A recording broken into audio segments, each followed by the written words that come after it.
Okay, welcome again to Wickerson Studios. This is a little side project that I'm developing with Jill Downen. It's a fairly simple Firefly script, but I'm working on a truth series, so I should be speaking the truth right now. But what I have is these very interesting forms. I'm going to forward this to her first to let her have a look at these. But what you're seeing is multiple lines in a room, and I've generated four because as I speak the truth, I can amplify and change these. I can have some subtleties on their thickness and thinness of the inner core, so there's always a material there, whether I'm speaking or not.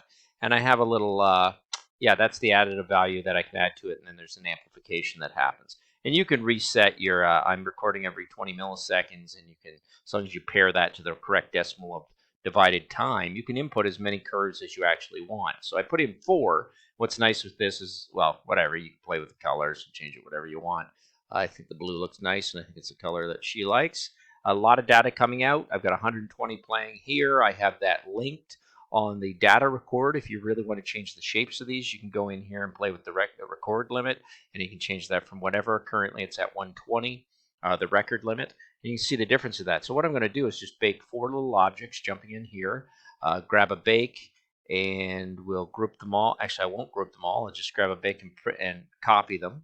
And there we go. We just grabbed four iterations. And let's say we didn't want that one, we didn't want that one, and we didn't want that one. And that's the one we wanted to keep. Okay, so that's one we've done. And I'm just going to move it over there. Don't really have to. We could take a look at it in a rendered mode.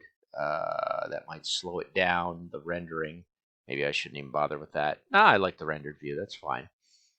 There it is. So you grabbed a little truth line of what I was saying. I'm still talking, but it goes a little slow in render, so it's probably best if I keep it in. Heck, we'll just do wireframe to start. That should move pretty quickly. Let's go back and say something different, which is what I did, but let's play with a few of these numbers and have a different thinness to the inner one, have a bigger amplification. That's a little outrageous, so we don't need anything that big.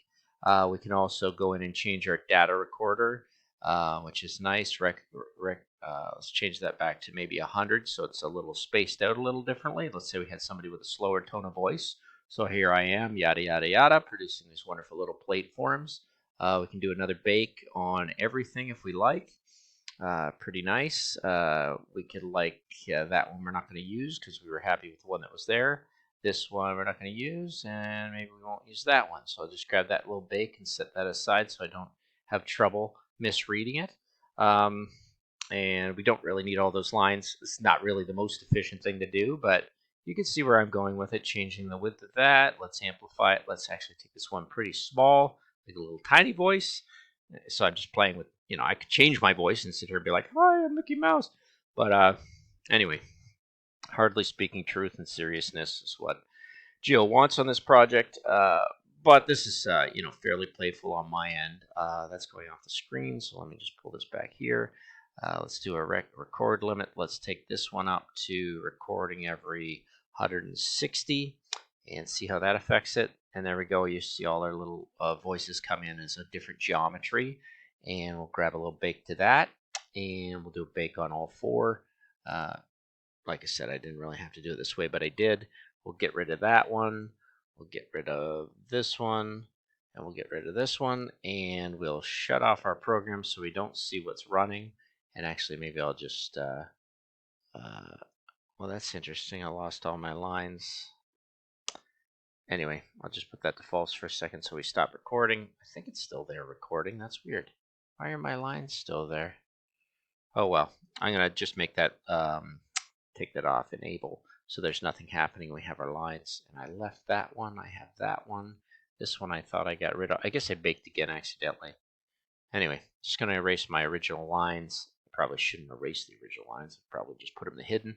And that's it. A little bit of jumbly chaos just for fun. There's your nice little forms running down from the top. We can take that into rendered. And at that point, we can play around with a little bit more funk when it comes to what we can do in Rhino. And I'll just have a little fun here at the end. And we'll pop it into render.